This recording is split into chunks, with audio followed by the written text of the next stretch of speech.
Okay,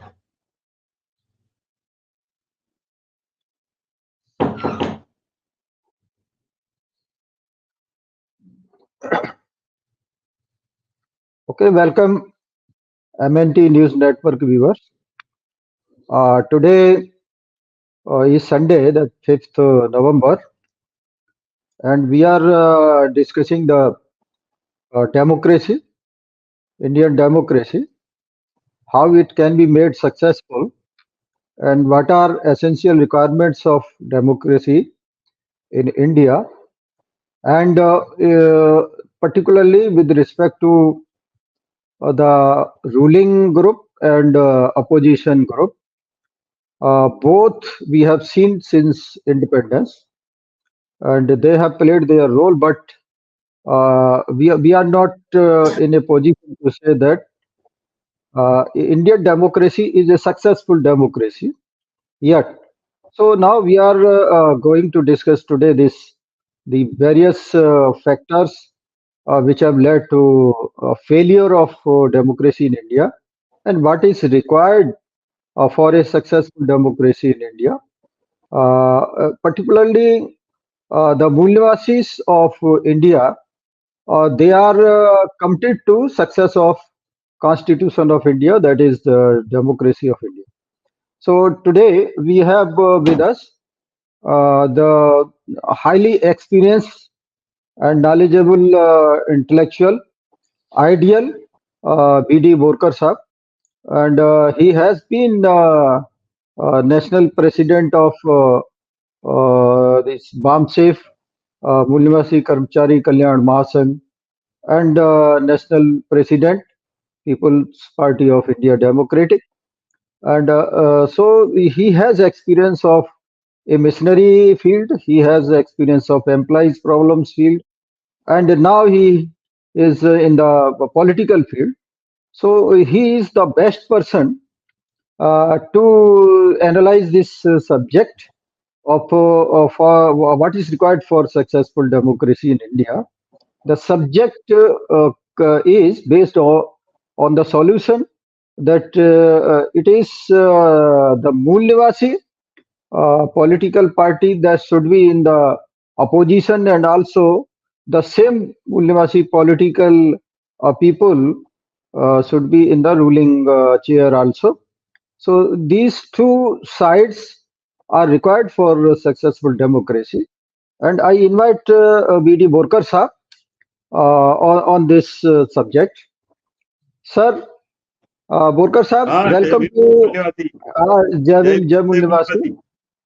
Sir, today as we have seen, the subject is we have to analyze the functioning of democracy in India uh, from this independence to till today, we can say, and we are going to analyze why whether the democracy in India has been successful and what are the factors leading to the failure of democracy in India and what should be. As per our analysis, we need these politicians on both sides in the ruling group and as well as in the opposition groups if we want a successful democracy in India. So now the first of all, uh, I would like to have this view on what is the relevance of parliamentary democracy for Indian people. Sir. Oh, thank you. Thank you very much, Rammi, and the viewers of this channel. And I'm thankful also to the MNT News Network having invited me to put my views, put forth on the subject. First of all, let me tell you, there are three modes of governance as Baba Sahab has laid down. One is the monarchy, another is a dictatorship or autocracy, and the third mode of governance is a democracy. Of the three, Baba Sahab has preferred democracy.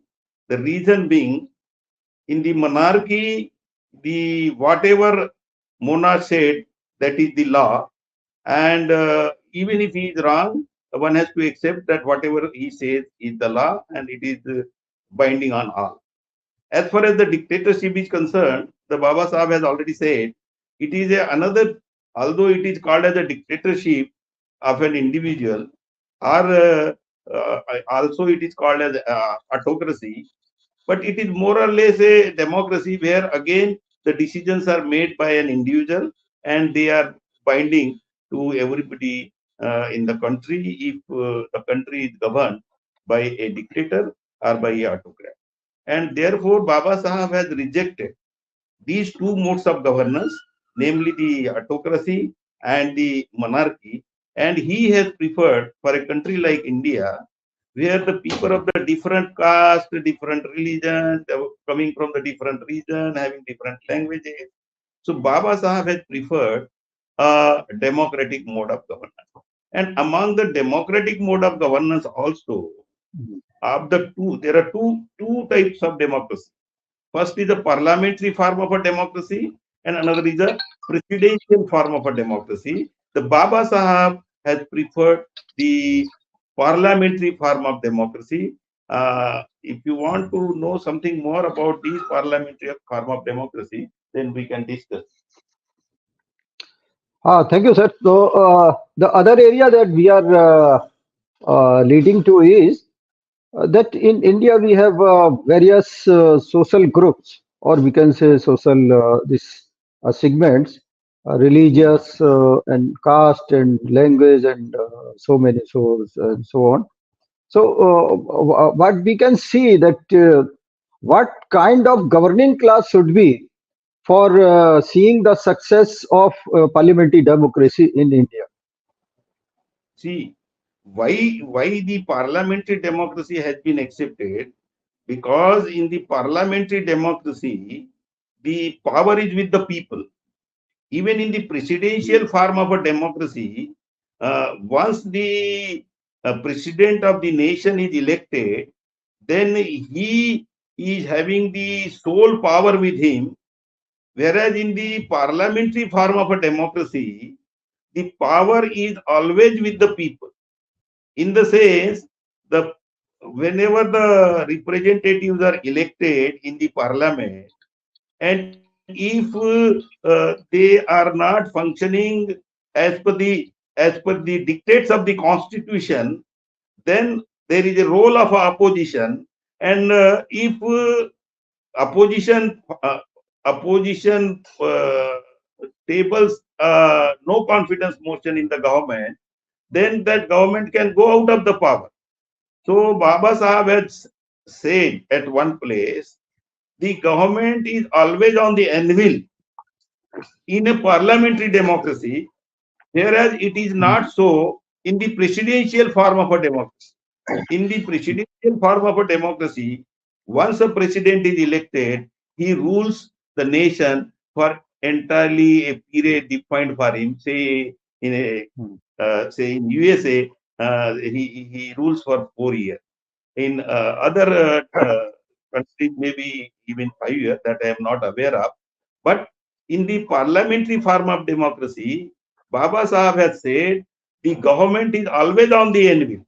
If they are not working as per the constitutional dictate, then the opposition can file table a bill, no confidence motion, and if that no confidence motion is gets through, then the government has to go.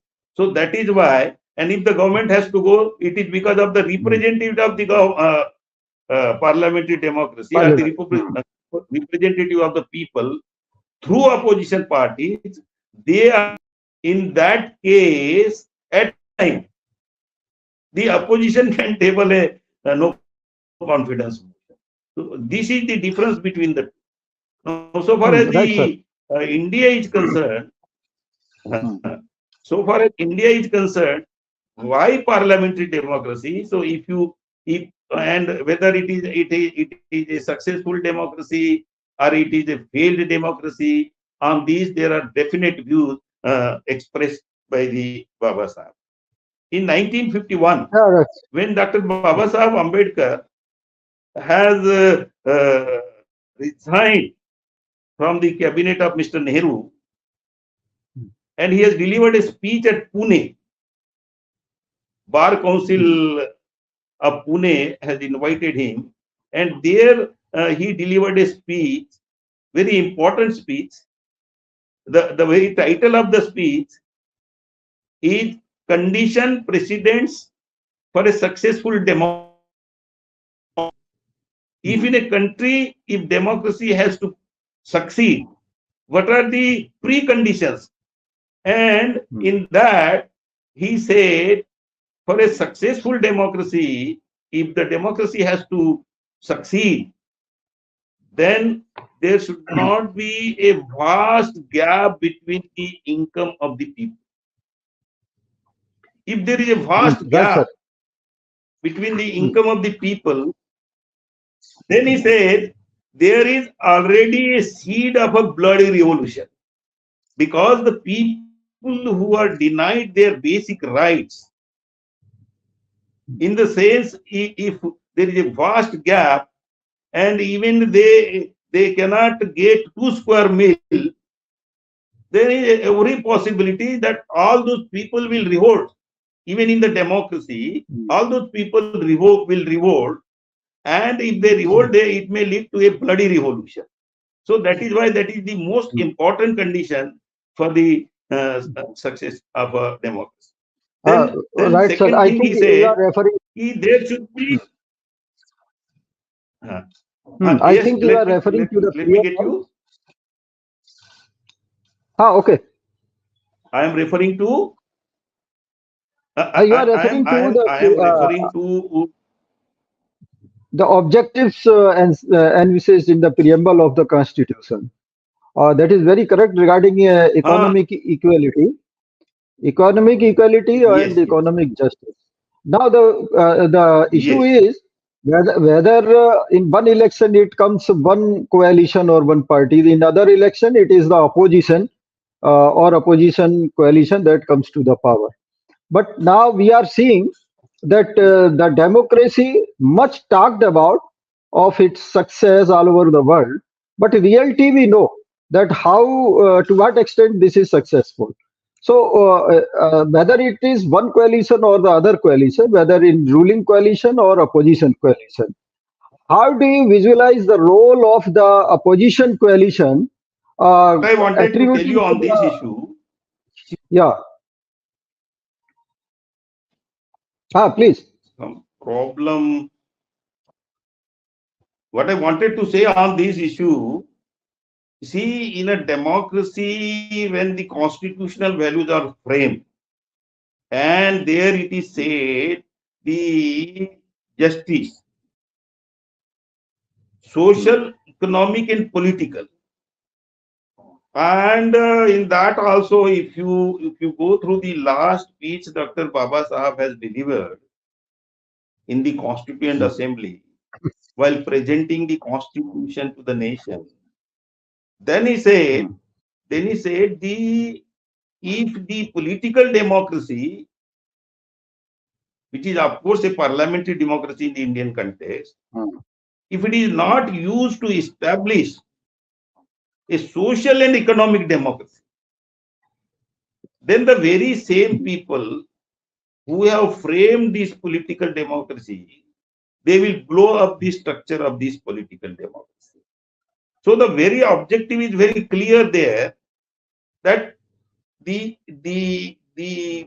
people in the power, through a representative form of a democracy, those who capture the power, they must use that power for the welfare state. Again, the concept of the welfare state is defined in the Constitution. And the welfare state is nothing but, ultimately, is the economic democracy and social democracy has to be established. Now, if we see the 75 years of history, you will find the power had remained in this country in very those people who were governing this country through Manusmriti. And it was expected that when the constitution has been promulgated, those in the power, they will give the due share of the vast masses here, due share in the governance, due share in their economic welfare, their educational welfare, their health welfare. But for the last 75 years, the government, whether it was a government in the beginning of it was governed for almost 65 years by Congress, and thereafter for about 10 years, you may say, by the BJP. But both these groups, as you have mentioned them as a alliances, they have come to the power. These 90% people of this country, they have voted them to the power with the sole hope that they will improve their economic and social condition. But both these groups who remained in the power for the last 75 years, they have failed. They have failed to deliver what is expected from them by the constitution. And therefore, we can say that the ruling class, which is a composite of, say, Brahmins, then Kshatriyas and Vaishyas, they do not want to give. When I say they have failed, to say them they have failed means they do not know how to govern. But that is not the case here. The case here is they do not want to deliver the mandate of the constitution to the people. Right. So you want to say that the leading political forces, they had been those forces which are not interested in the democracy to be established in India because of their historic character, maybe due to their religion, social system, and everything and all that. So what is the solution to this problem? No, the solution to this problem is, unless this section of the society, which I say which are 90% population, and the power in the democracy is given to the people. It is not given to the government.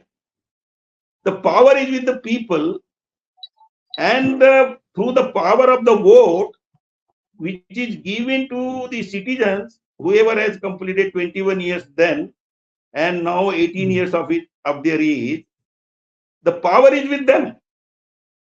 But what has happened for the last 75 years, these people have given this power in the hands of those who have been exploiting them socially and economically, not for the 75 years, but for the ages.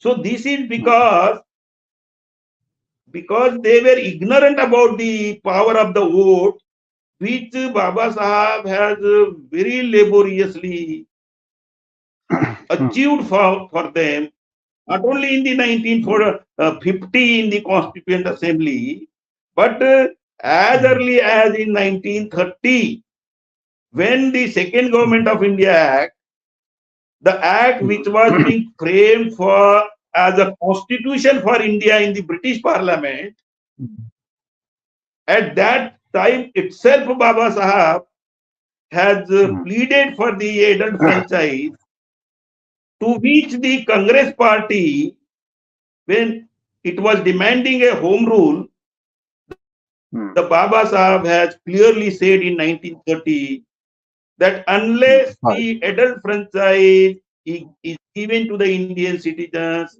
no power should be transferred in the hands of oligarchy. He has used the word oligarchy, means the few section of the people who are controlling the power.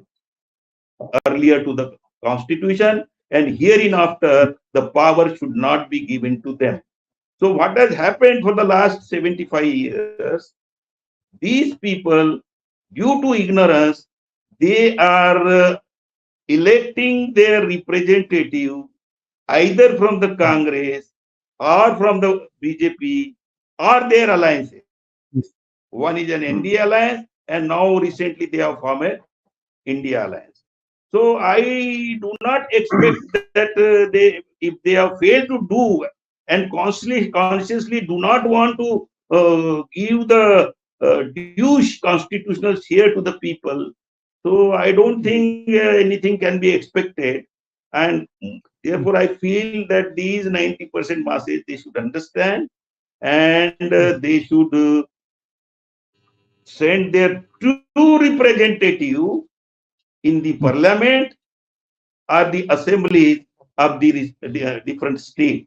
Unless they send their true Right. representative in the parliament and the assemblies, I don't think that the constitutional fruits, the fruits of the constitution, will be able to deliver to them. Right, sir. So this is the main reason that you say that this is the essential this hurdle or essential path that is required to be followed by us.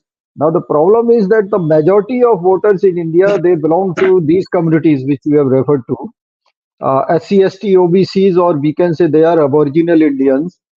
The majority voters belong to these this caste, that is Aboriginal caste of the country, and they elect those people who are not interested in democratic values or principles or that. So how this such a 90% vast population that can be you see the mobilized or awakened or educated so that the politics of India comes to their control, and in ruling as well as opposition, both places are occupied by the politicians of these Aboriginal people. How that can be possible? See, I just try to explain this part. See, any revolution in any country, that if you want to achieve that revolution peacefully, then you must change the mindset of the people. We need not go Correct. to any other country. If we see our own country, the social revolution was accomplished in this country during the period of Buddha. I think that is acclaimed and accepted world over. And there was no blood revolution. So what precisely Buddha has did, that he has formed a Sangha. Today we call it as an organization. He formed a Sangha, and he has decided the principles of again the equality, brotherhood. All those principles are there. Maitri, he said Maitri. Now here in our constitution, Baba Sahab has said it is brotherhood, fraternity rather. So you see, one has to convince the people. If we have logically explained to the people why are they not getting their due share, which is defined in the constitution, what constitution really wanted to give it to them, if we explain it to them, to a large section of the society will have to explain. If not to a large section of the society, at least 50% of the society should be explained. Because as you have said, that to come to the power, at least they need 30 to 35% mandate in their favor. But again, you said that if even if they are there and they come to the power with the mandate of 35% votes, then in the opposition, those 15% people who have been denying them for the ages and even after the promulgation of the constitution, their due share, so they will remain in the opposition. Now, because the role of the opposition Hmm.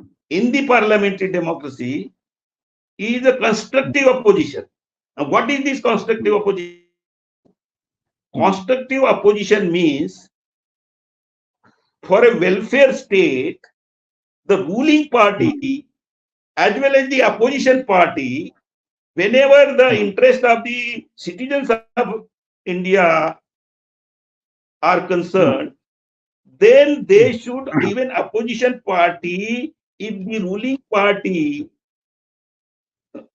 Hmm. falls somewhere in framing the bill to be Hmm. brought up in the parliament or in framing the policies. Of course, there the opposition has the least role in framing the policies, but even the Hmm. opposition leader can write to the government while framing the Hmm. policies also. So there Hmm. has to be a constructive opposition.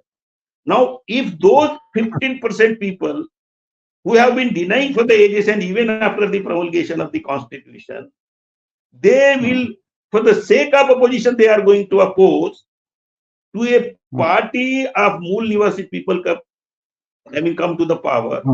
And Hmm. therefore, again, they will not be able to get their due share. Hmm. So basically, we need in this country, if the parliamentary democracy has to succeed, then Hmm. these 90% people, they should Hmm. elect their representative in such a large number so Hmm. that they, even if they are in the ruling party, Hmm. they should be there, and even in the opposition, they should be there.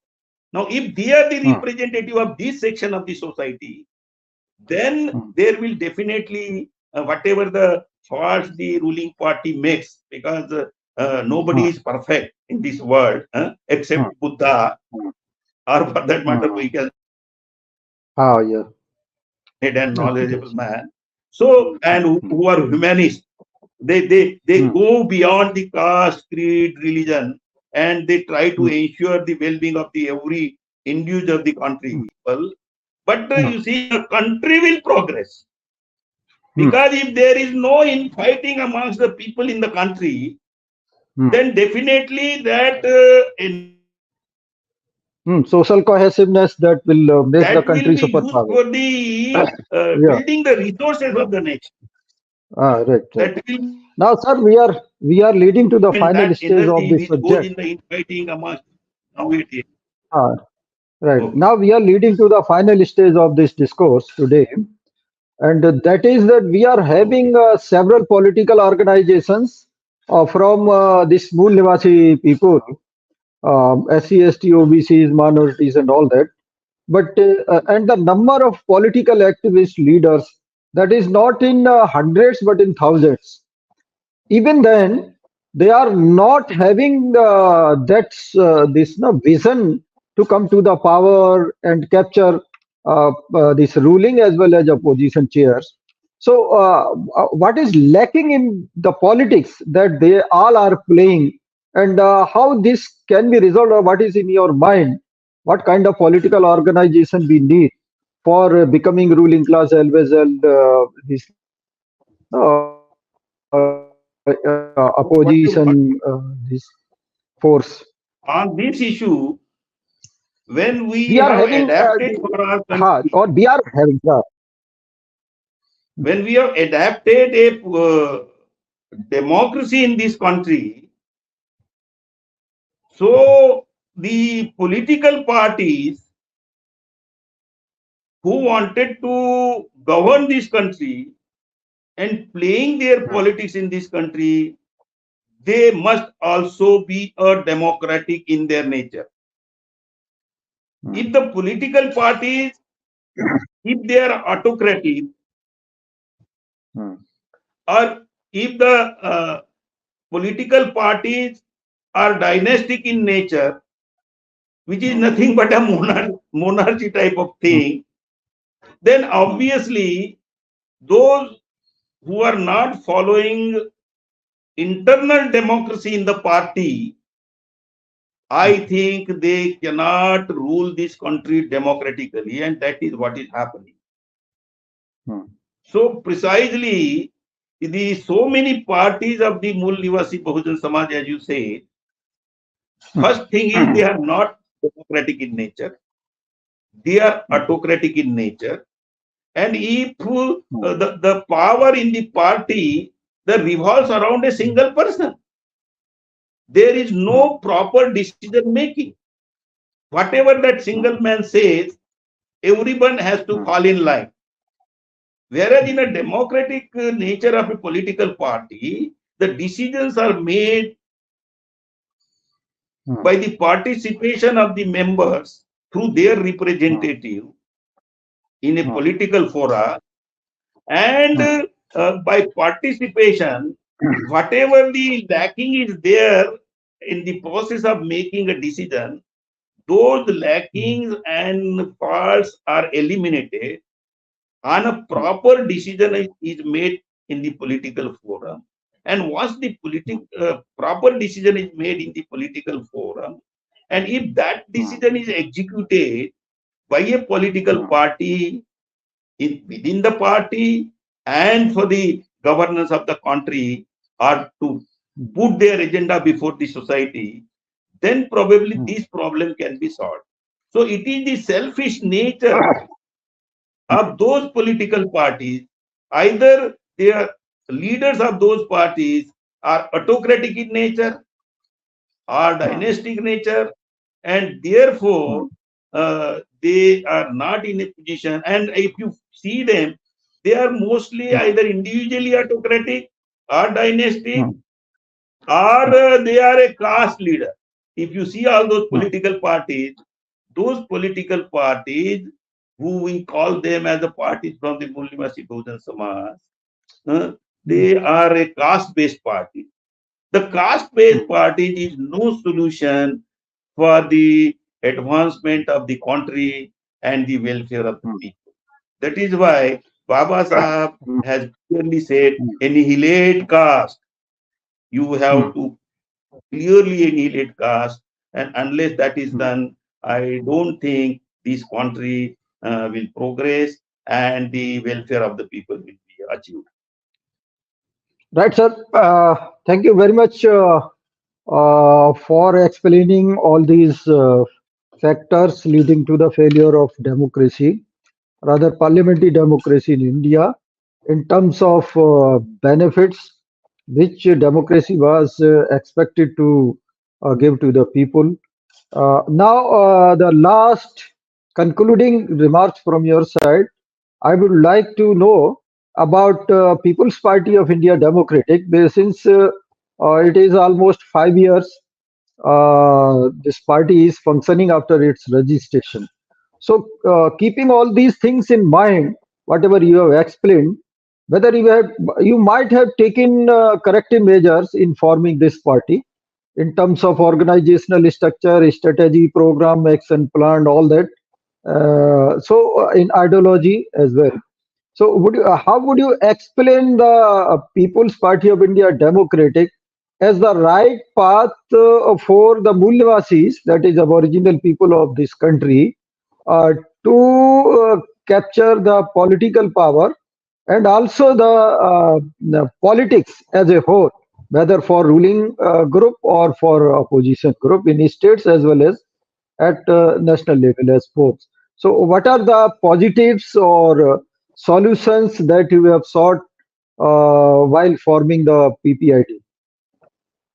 So the first thing, when we have formed People's Party of India Democratic in the year 2018, because we have got a registration as a political party in October 31st October 2008.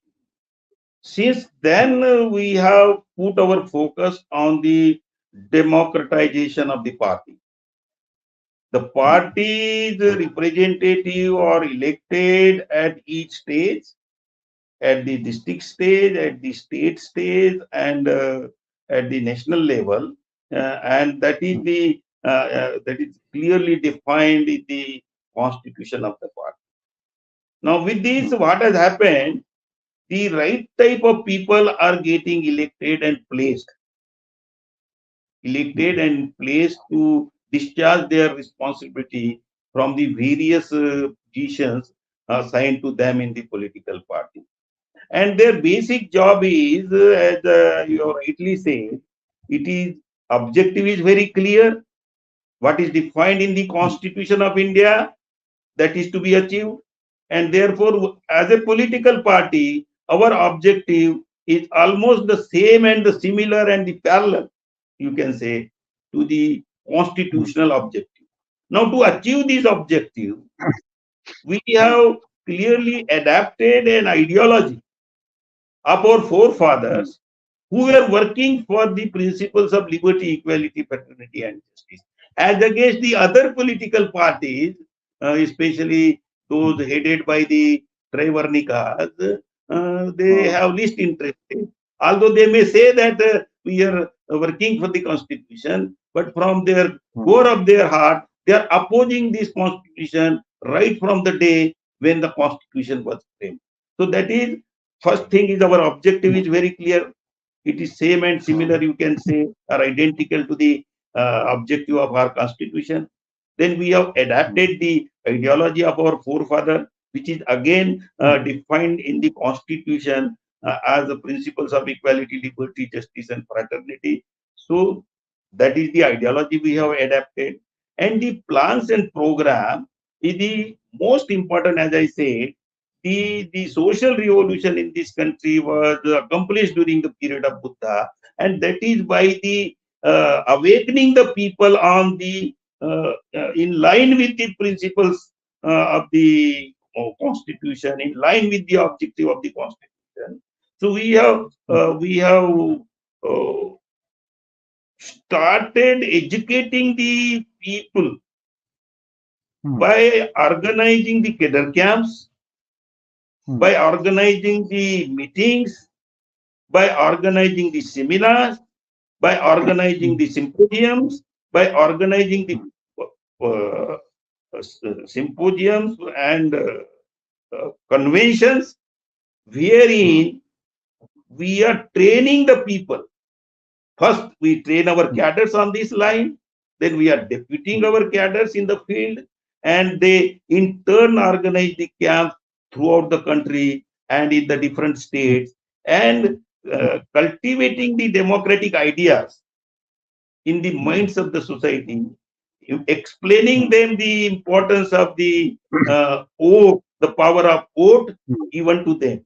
So this is what we have done, and I think you will find we are now contesting the elections in 4 states, and we have contested the election even in 2018 in these states, and I am sure the party is progressing in that direction.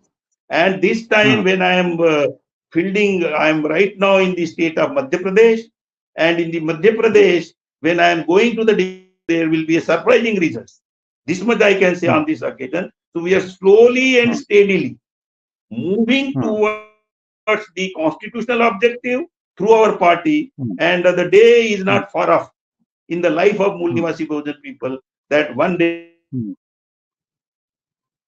and even in the opposition, they will find the indigenous people, Mulnivasi people of this country. Thank you very much. Jai Hind, Jai Bharat. Right, sir. Right, sir. Jai Bhim, Jai Mulnivasi. So he was Mulnivasi V.D. Borkar with us, and he explained this need of Mulnivasis being in ruling side and as well as in opposition side.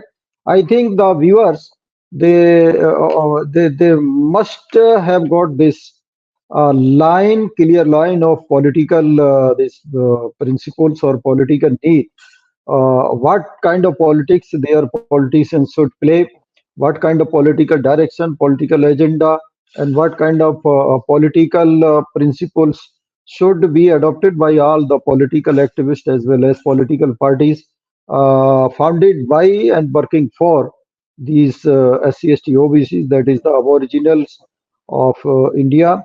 So thank you very much, sir. And Thank thank you from MNT News Network side. I think we will be keeping meeting and discussing all such subjects in that. So, friends, this was this very magnetic subject for having or for mobilizing our Aboriginal people and making them realize the mistakes that had been and being done in political field, so that they can ask questions to the politicians, political activists, and compel them for the right kind of politics for the interest of successful democracy in India.